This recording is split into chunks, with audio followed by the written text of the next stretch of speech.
Good morning, beloved ones. Turn to someone and tell them you are the light of the world. You are the light of the world. Yes. You are the light. The phrase I like to use for myself is, I am a radiating center of light and love.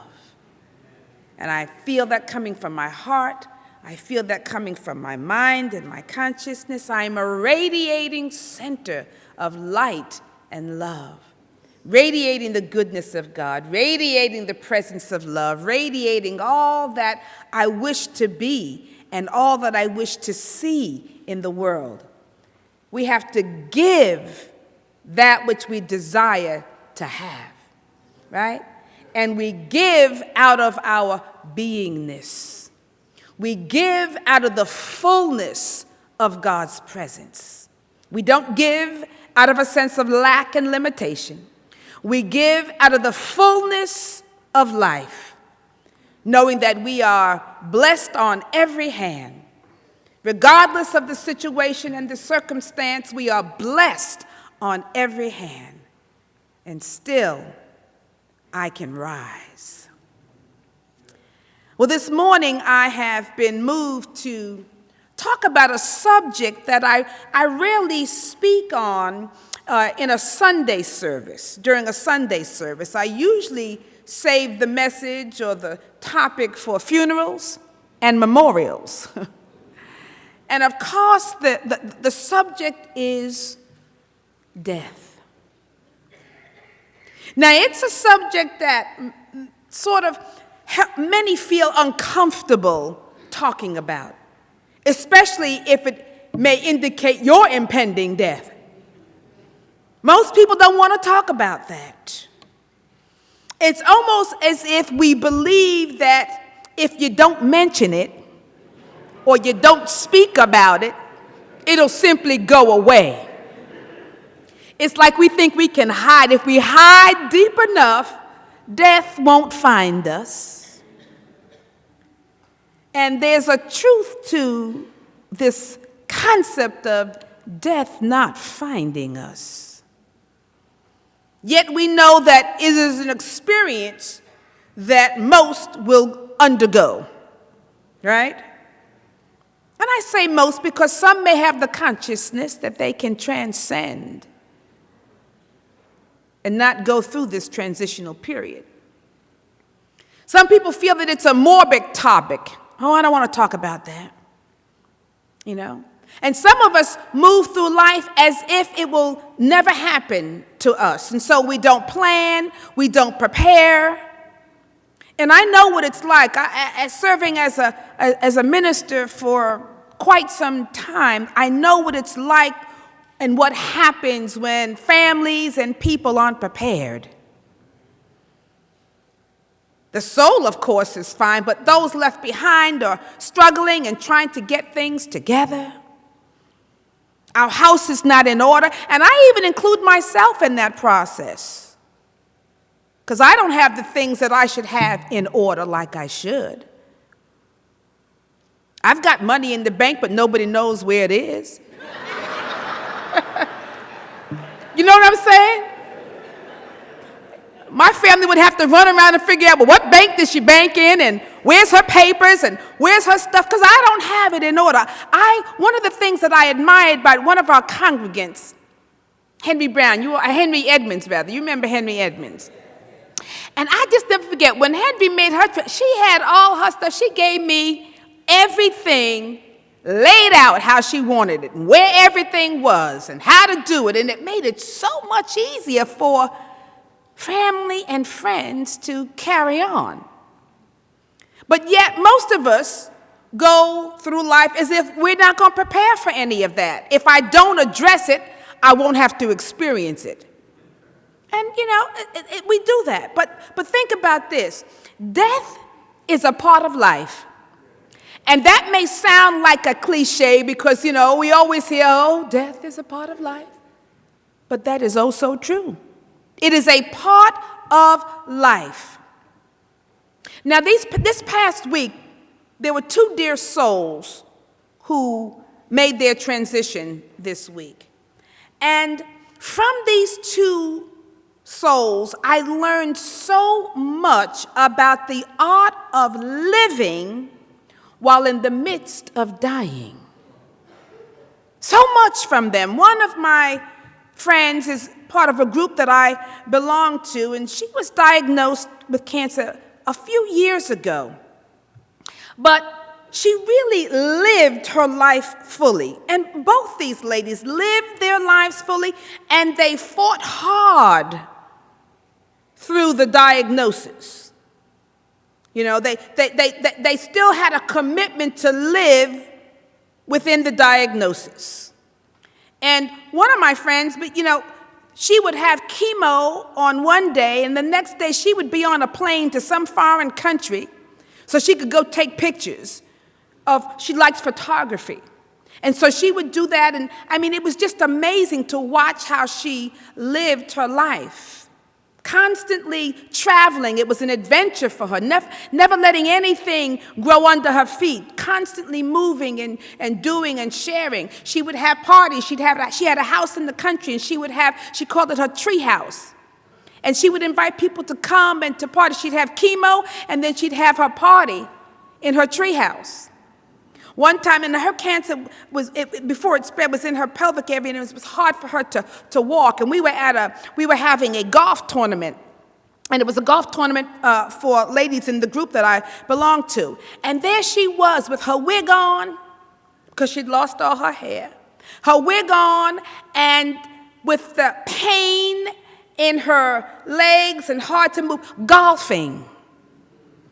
And look, out hitting me and several other people. You understand what I'm saying? And never let it stop. It was pain, but who cared? She did not care. She lived fully and completely through the process. She would send out these wonderful newsletters about what she was doing, and all of us were fascinated because she was doing more with her life than we were with ours. And it was such an inspiration just to watch the process. And the other friend and congregant, she would go to jazz concerts and healing circles and retreats and continue with her spiritual process and her spiritual journey and teaching, still teaching even me when I went to see her, telling me I needed to make sure I had my feet on the ground so that when I was doing my spiritual energy work that I was grounded, and I needed to pull the energy from the earth, still teaching while in the midst of dying. So the point is that I never saw nor I heard them engage in a pity party or giving in or giving up, right? Still I rise. I'm not going to give in. I'm not going to give up. That they lived fully until they were blessed with the experience of a new life. A new experience this week. Now, last week, we celebrated Holy Week and Easter, the holiday that's the apex of Christianity, because everything centers around this one week, right? It's the highlight for Christians. And while some may think that it focuses on a message of death and crucifixion, it really carries the message of life. And, whenever I think of my colleagues from traditional Christian background, I cannot help but think how powerful Christianity would be if the focus was really on the resurrection as opposed to the crucifixion. Most of my colleagues offer the message that emphasizes how Jesus died for your sins. It's about the crucifixion. It's about his death on the cross.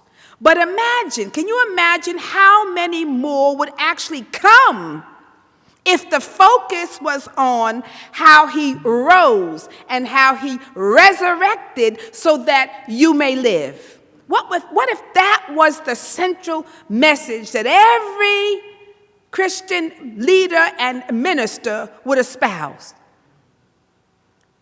Oh, he rose so you may live, so that you may have life and have it more abundantly. What if that were the crucial and central message? See, the message then would not be on guilt or on shame or on our unworthiness and sinful nature, right? It wouldn't be on how sinful you are and how unworthy you are, how bad you are, that Jesus had to die on the cross because you are a sinner. What if that's a lot to carry. That's a heavy load to bear. But what if it was on and still your divine sonship, your heirship as a son or a daughter of God, of the Most High? You were endowed with the infinite possibilities to overcome. You have a victorious nature. What if that were what we heard from little children? We would be so far ahead. We would be so far ahead, and yet that's the message. That is the ultimate message. Life that transcends death. See, what we know, if we had this alternate view, we would know that life transcends death, right? We would know that it transcends death as some kind of final expression. You know, sometimes people say, well, death is the final act. If we understood and knew the truth, we would not see it as the final act, but actually through the power of resurrection, we would see that there is no death as a permanent state of being.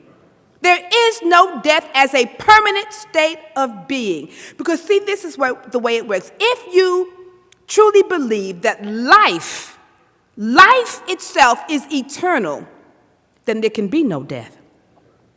You can't have life and death. If life as a spiritual principle and essence and makeup of God is eternal, there can be no death. What it is it's only a temporary measure of life. Death is simply a transitional period in life, not in death. It is a transitional period in life. So, think of this, the 23rd Psalm, so well known, we learned it as children. It says, yea, though I walk through the valley of the shadow of death, I will fear no evil. For thou art with me, thy rod and thy staff, they comfort me. As I move through the valley of the shadow of death, I'm not going to fear anything. Thou art with me. God is with us in whatever our situation, whatever our circumstance. And therefore, God, as we know, is absolute good. Therefore, there is no evil. Not evil as it comes from God. There is evil that is created by who? Mankind, humankind. But the creation of God is always absolute good. What God creates from Genesis, he already declared, and it is good. So there is no evil, right? So if there's no evil, there's nothing to fear. If God is with us, why should I fear anything, even death, if God as life is with me? Every step of the way, the divine is present, closer than my breathing. God is present, nearer than my hands and feet. God's essence of life is presence. Because you see, death is only a shadow. It is only a shadow, and it is a fool who fears his own shadow. Right? It's a fool. You know that it's a shadow. There's a wonderful little YouTube about a little baby who sees his shadow. I don't know if you've ever seen that one, and it's so cute because he's trying to get away from the shadow. And everywhere he runs, but then it frightens him because he can't get away from it. And so he's crying, he's, hollering and screaming, afraid of the shadow. That's a child. When I was a child, I did childish things. I thought like a child, but when I became a full-grown man, woman, I put away childish things, right? I know the truth. Who is afraid of a shadow? Death is simply a shadow. And the truth of the matter is when you live in the light of truth, then you can dispel the shadows of life, even the fear of death. Now, since Eternity is happening now. Do you realize? Eternity, you are in the midst of eternity right now. Eternity doesn't happen when you die. Then you get to experience. Eternity is right now. It's happening now. And life is what we are experiencing now, and life is what you will experience later. Now is the time, the Bible says, of the appointed time, the acceptable time. So it is now. Life is now. Eternity is now. And so if that's the case, why not live life to the fullest? No more living in the shadows. No more living in the shadow of fear. No more living in the shadow of tomorrow. No more living in the shadow of the unknown. See, that's why we're afraid of death, because we don't know it. We think, oh, I don't know what's going to happen. You don't have to know what's going to happen. All you need to know is that God is with us. Yea, though I walk through the valley of the shadow of death, I will fear no evil, because what? Thou art with me. That's all you need to know. Wherever you are, what? God is. And all is well. So why are we fearing? We ought to understand that no more will I live in the shadows. No more will I let things spook me and scare me and afraid to live. You know, this is a precious gift we have. And some of us are so afraid to live it. We want to protect it. We want to preserve it. So we stay in a little box. And God didn't give you this life for that reason. It is to be lived fully and freely. So you want to get it in now. Get it all in now, right? No more hesitating. No more procrastinating. No more ruminating and any other kind of nating. None of that. It's about now. The Bible says now is the acceptable time. Life is to be lived now. And it is to be lived with a certain consciousness. Unity minister and author of this little book, How to Speak Unity, Temple Hayes, she answers a lot of questions and statements about unity. And this is one question that says, do we believe in death? And this is what Temple writes. She says, spiritually speaking, no one can ever die. It is not possible.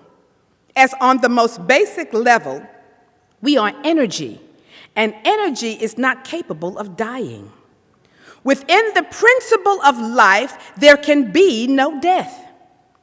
We know we will die a physical death at some point, and we know that it is not the end of ourselves. Physical death is a transition during which we exchange our physical energy form for another form of energy. However, we may die while we are physically still alive if we're not choosing to live life fully in every moment. And that's possible too. Often, if we want to avoid death, we may also avoid truly living, right? If you think you're hiding from death and I'll stay in my house and maybe not go outside and maybe death won't find me, well, you're not living either. You're already gone. It says we may die energetically and psychologically long before we die physically. Or we may choose to allow parts of ourselves to die, as stated in the Jungian philosophy, in order that our greater selves may live. But in unity, we are more concerned with truly living, because we know death is not the end for us. It is a new beginning. It is life that is spiral in nature, forever evolving as we are.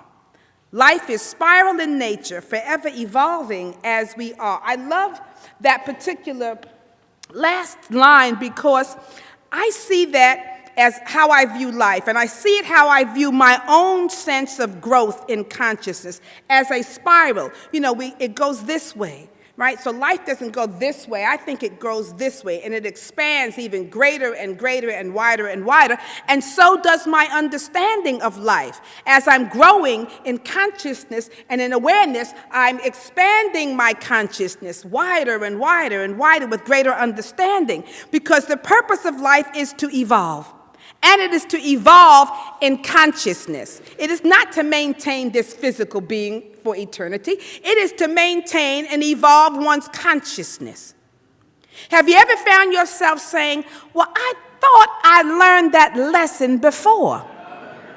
But here it is again. Well, you may indeed have learned it previously, but now you have an opportunity to take it deeper, to take the lesson deeper, to understand it at an even deeper level, because this is growth in consciousness. Oh, now I understand that same lesson, but now from a deeper perspective, right?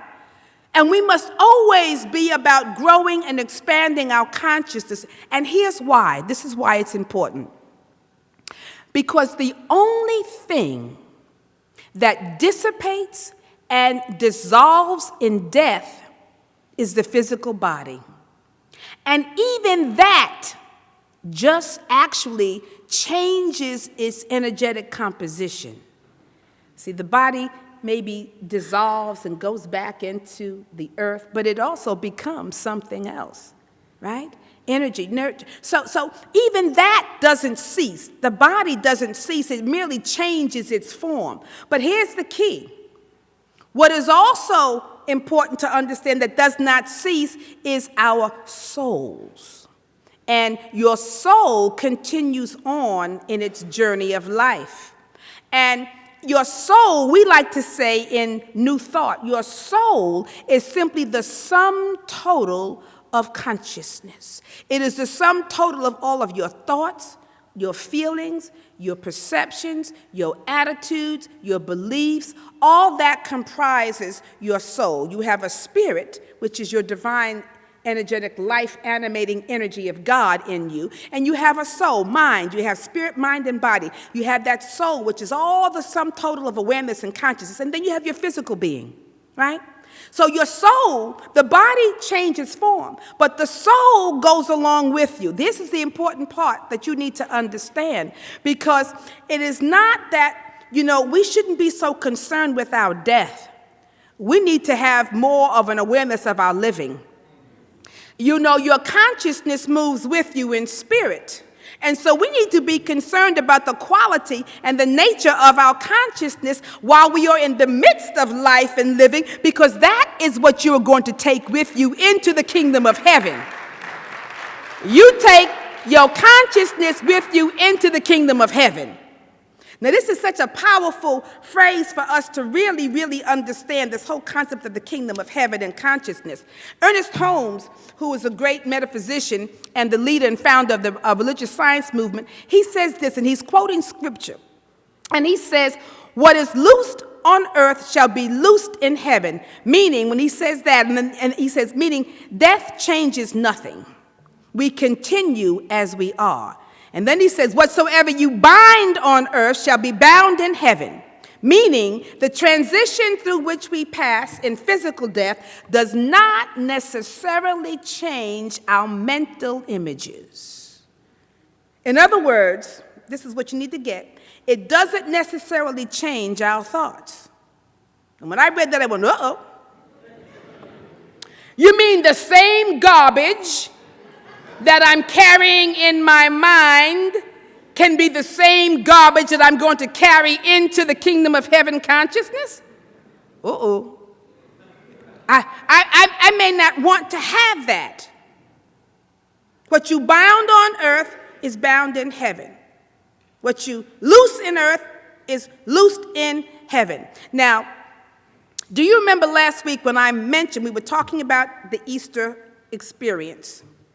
And I talked about the angel who was in the tomb and who told Mary to make sure that she went and told the disciples, especially Peter, to get to Galilee, to that high consciousness of life, and that that's where they were going to meet Jesus as the risen Christ. Well, here's why it's so important for the angel to have put Peter in this.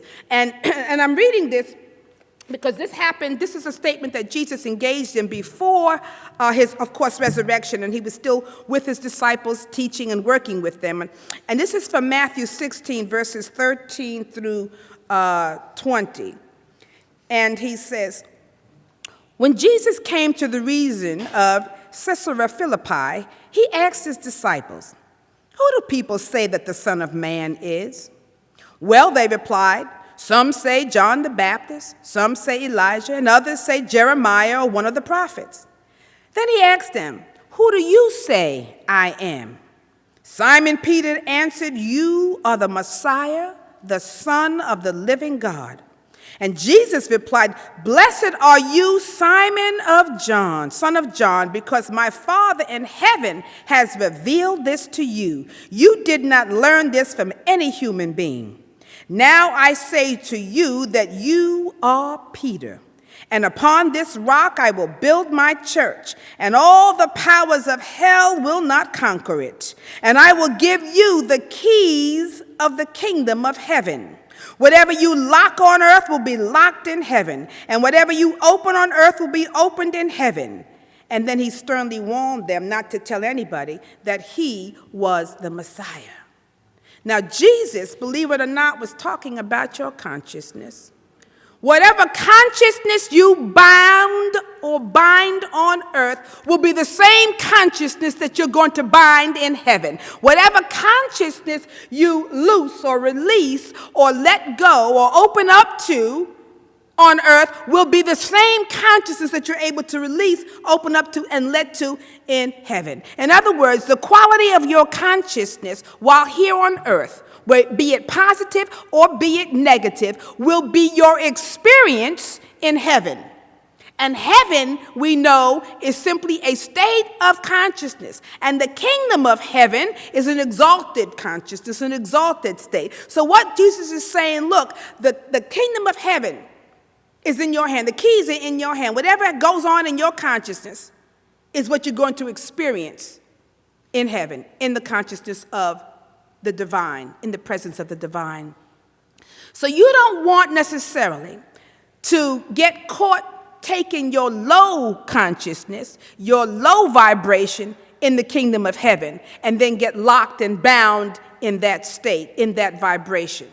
You want to raise your consciousness to the highest heights here and now, because heaven is what? Here and now. You are preparing right now. You don't wait until you die to all of a sudden be transformed. You need to be transformed right here and right now.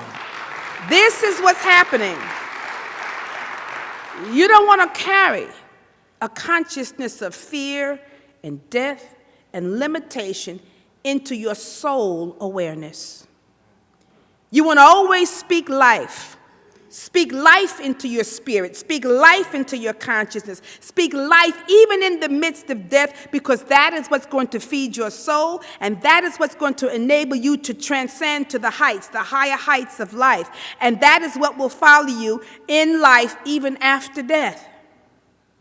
Because life and death, it's simply rebirth and rebirth. We're being reborn. We're being born again, born anew. We are being born into a new consciousness. And what we're doing right now is we're building upon the life that we're living here on earth. What you bound in earth, we're building on this consciousness so that we can build on the consciousness of heaven, the consciousness that we will experience and express. So the question is, what are you binding to you? What are you releasing in your consciousness? And you need to be very aware of what is taking place and what's going on in your inner world of thought. Don't think that there's some idle thoughts. The Bible tells you there's no idle thoughts. You better watch everything, because everything has a purpose, and it's binding to you or it's freeing you. So what's the content of your character that you carry within you? Because that becomes a part of your soul nature. What's the vibration you are carrying right now? Is it high or is it low? And you know you've come in contact with people who carried a high vibration, and you've come in contact with people who carried a low vibration. And if you weren't careful, that low vibration will pull you down unless you were aware, right?